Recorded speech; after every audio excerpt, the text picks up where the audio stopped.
പ്രകൃതിയുടെ പല വീഡിയോകൾ കാണുമ്പോൾ വളരെ ആഘോഷപൂർവ്വമുള്ള വീഡിയോകൾ കണ്ടിട്ടുണ്ട്. അതായത് ഇവിടുത്തെ ഒരു ആഘോഷവുമായി ബന്ധപ്പെട്ട് എന്താണ് അതിൻ്റെ ഒരു നമ്മുടെ സ്ഥാപനം പൊതുവേ അറിയപ്പെടുന്നത് വളരെ സ്ട്രിക്റ്റ് ആയിട്ടുള്ള ഒരു ഇൻസ്റ്റിറ്റ്യൂട്ട് എന്നാണ് പുറത്തെല്ലാവരും അറിയപ്പെടുന്നത്. പക്ഷേ ഇവിടെ വരുമ്പോഴാണ് ആ സ്ട്രിക്റ്റ് എന്തിനു വേണ്ടിയിട്ടുള്ളതാണെന്നും അത് ശരിക്കും അത് റിസൾട്ടിലേക്കാണ് നയിക്കുന്നുള്ള കാര്യം അറിയുന്നത്. അപ്പം അങ്ങനെ വരുന്ന സമയത്ത് നമ്മൾ ഒരു വർഷത്തിലൊരിക്കൽ നമ്മുടെ ഓണം വരുന്ന സമയത്ത് നമുക്കൊരു ആരവം എന്ന് പറഞ്ഞൊരു പ്രോഗ്രാം നടത്താറുണ്ട്. അത് നമ്മുടെ പ്രഗതിയിലെ എല്ലാ കുട്ടികളും സ്റ്റാഫുകളും ഉൾപ്പെടുന്ന ഒരു 2 ദിവസത്തെ പ്രോഗ്രാമാണ്. അത് നമ്മൾ ഇന്നത്തെ ടെക്നോളജി ഉപയോഗിച്ചുകൊണ്ട് എത്രത്തോളം മികച്ച രീതിയിലാക്കാൻ പറ്റും അത്രത്തോളം ആക്കിയിട്ടുണ്ട്. അടിച്ച് പൊളിച്ചുള്ള ഞാൻ ഉൾപ്പെടെ തുള്ളിച്ചാടുന്നൊരു പ്രോഗ്രാമാണ്. അപ്പോൾ അതിനുവേണ്ടി എല്ലാ കുട്ടികളും കാത്തിരിക്കും ആ ഒരു പ്രോഗ്രാമിന് വേണ്ടിയിട്ട്. ഈ മലയോര മേഖലയിൽ ഇത്ര വലിയൊരു മാറ്റം ഉണ്ടാക്കാൻ പ്രഗതിക്ക് കഴിഞ്ഞിട്ടുണ്ട്. അപ്പോൾ എന്താണ് ഈ പ്രഗതിക്ക് ഉള്ള ഒരു വ്യത്യാസം മറ്റ് സ്ഥാപനങ്ങളിൽ നിന്ന്? നമുക്കറിയാമല്ലോ, ഈ പ്രഗതി കരിയർ ഗൈഡൻസ് എന്ന് പറയുന്നത് പ്രഗതി വിദ്യാനികേതൻ എന്ന് പറയുന്ന സ്ഥാപനത്തിൻ്റെ ഒരു ഭാഗമാണ്. അപ്പോൾ നമ്മുടെ വത്സം മാഷ് തുടങ്ങി വെച്ച സ്ഥാപനം, അവിടെ ഞാനൊരു അധ്യാപകനായിട്ട് കുറച്ചാൾ വർക്ക് ചെയ്ത സമയത്താണ് ഞാൻ പോലും പ്രഗതിയിലുണ്ടായിട്ടുള്ള ഗുണങ്ങൾ തിരിച്ചറിയുന്നത്.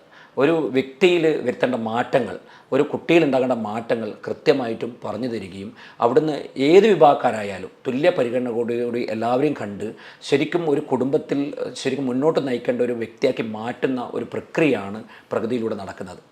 അപ്പോൾ അങ്ങനെ ശരിക്കും നമ്മുടെ സമാന്തര വിദ്യാഭ്യാസ മേഖലയിൽ BA BCom അങ്ങനെ രീതിയിലായിരുന്നു ആദ്യം പ്രഗതി വിദ്യാനികേതൻ പറയുന്നത്. ഇപ്പോൾ പ്രഗതി വിദ്യാനികേതൻ തന്നെ മറ്റുള്ള മേഖലകളിലൊക്കെ നമ്മളിപ്പോൾ കമ്പ്യൂട്ടർ കോഴ്സിലേക്കും മറ്റുള്ള കോഴ്സുകളൊക്കെ നല്ല രീതിയിൽ ചെയ്തു പോകുന്നുണ്ട്. അപ്പോൾ അതിൻ്റെ ഭാഗമായിട്ടാണ് നമ്മൾ കരിയർ ഗൈഡൻസ് തുടങ്ങിയത്. അപ്പോൾ ആ പ്രഗതിയുടെ വിദ്യാനികേതൻ്റെ അകത്തുള്ള എല്ലാ ചിട്ടകളും പാലിച്ചുകൊണ്ടാണ് നമ്മൾ പ്രഗതി കരിയർസ് തുടങ്ങിയത്. അപ്പോൾ അത് അങ്ങനെ വരുമ്പോൾ ഒരു സമൂഹത്തിൽ കുട്ടികൾക്കുണ്ടാകുന്ന അച്ചടക്കത്തിലുള്ള മാറ്റങ്ങൾ, നമ്മുടെ ഈ ഇൻസ്റ്റിറ്റ്യൂട്ടിൽ തന്നെ ഒരു കുട്ടി പുലർച്ചെ 4-നും 5 മണിക്കിടയിൽ എഴുന്നേൽക്കണം. രാവിലെ അവിടെ തൊട്ട് പഠിച്ചോളണം, എക്സാം എഴുതണം, രാത്രി 11 മണി കിടക്കണം. പിന്നെ ഓരോ ദിവസവും ഓരോ കുട്ടിയിലും നമ്മൾ മോട്ടിവേറ്റ് ചെയ്തുകൊണ്ട് ഒരു വീട്ടിൽ നല്ല മാറ്റങ്ങൾ ഉണ്ടാക്കണമെന്നും അച്ഛനും അമ്മനെയും ചേർത്ത് പിടിക്കണമെന്നും നമ്മളൊരു ജോലി ആക്കുന്നത് നമ്മുടെ കുടുംബത്തിന് വേണ്ടിയിട്ടാണൊക്കെ പറഞ്ഞുകൊണ്ടാണ് കുട്ടീനെ ബോധ്യപ്പെടുത്തി എടുക്കുന്നത്. അപ്പോൾ അങ്ങനെ ഓരോ കുടുംബത്തിലും വലിയൊരു മാറ്റങ്ങളാണ്. അത് ജോലി മാത്രമല്ല, ആ കുട്ടികളുടെ വ്യക്തിത്വത്തിൽ പോലും വലിയൊരു മാറ്റമാണ് വന്നിരിക്കുന്നത്. ഈ കേരളത്തെ സംബന്ധിച്ച് സിവിൽ സർവീസുമായിട്ട് ബന്ധപ്പെട്ട് ഒരുപാട് പേര് പുറത്തു പോയി പഠിക്കുന്നുണ്ട്. അല്ലെങ്കിൽ ഒരു വലിയൊരു കോച്ചിങ് സെൻറ്റർ കേരളത്തിൽ ഈ പറയുന്ന പോലെ കുറച്ചൊക്കെ വരുന്നുണ്ട്, പക്ഷേ എങ്കിലും ഉണ്ടായി വരുന്നില്ല. പ്രഗതി അങ്ങനെ ഒരു മേഖലയിൽ കൈവെക്കുമോ? തീർച്ചയായിട്ടും. അടുത്ത നമ്മുടെ ഒരു ഡ്രീം സിവിൽ സർവീസ് അക്കാദമി എന്നുള്ള രീതിയിലാണ്. അതിനു വേണ്ടിയിട്ട് തന്നെയാണ് നമ്മൾ ഇതുപോലൊരു ബിൽഡിങ്ങും കാര്യങ്ങളൊക്കെ കൊണ്ടുവന്നിട്ടുള്ളത്. അപ്പോൾ പതുക്കെ പെട്ടെന്ന് നമ്മൾ ഒരു ബിസിനസ്സുള്ള രീതിയിലേക്ക് പോകാതെ പകരം എല്ലാം കണ്ടും പഠിച്ചും കാര്യങ്ങൾ നോക്കിയും കൃത്യമായി അതിനെ മനസ്സിലാക്കിയും അതിനുവേണ്ട എല്ലാ കാര്യങ്ങളും ഒരുക്കിയതിന് ശേഷമേ ഒരു കോഴ്സ് നമ്മൾ സ്റ്റാർട്ട് ചെയ്യാറുള്ളൂ. ആദ്യം നമ്മൾ PSC സ്റ്റാർട്ട് ചെയ്തു. അതിനുശേഷമാണ് നമ്മൾ ബാങ്കിലേക്ക് മാറുന്നത്. ഇപ്പോൾ ബാങ്ക് നല്ല റിസൾട്ടായി മാറി. അതിനുശേഷമാണ് നമ്മൾ കോപ്പറേറ്റീവ് ബാങ്ക് തുടങ്ങിയത്. ഇപ്പം ഈ ജൂലൈയിൽ നമ്മൾ സ്റ്റാഫ് സെലക്ഷൻ കമ്മീഷൻസാണ്. ഇത് കഴിഞ്ഞ ശേഷം അടുത്തൊരു ടാർഗറ്റ് എന്ന് പറയുന്നത് നമ്മൾ ശരിക്കും സിവിൽ സർവീസ് അക്കാദമി തുടങ്ങുന്നതിലാണ്.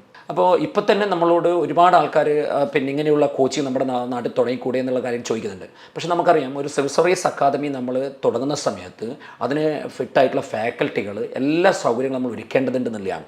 അപ്പോൾ ബേസ് ലെവൽ തൊട്ട് ഇപ്പോൾ നമ്മളിപ്പോൾ ആദ്യത്തെ ഒരു ഐഡിയ എന്ന് പറയുന്നത്, നമുക്കറിയാം ഒരു സിവിൽ സർവീസ് അക്കാദമിയുടെ അത് നേടിയെടുക്കണമെങ്കിൽ സ്കൂൾ തലം തൊട്ട് തന്നെ ശരിക്കും നമ്മളതിനെ പ്രാപ്തമാക്കി എടുക്കണം.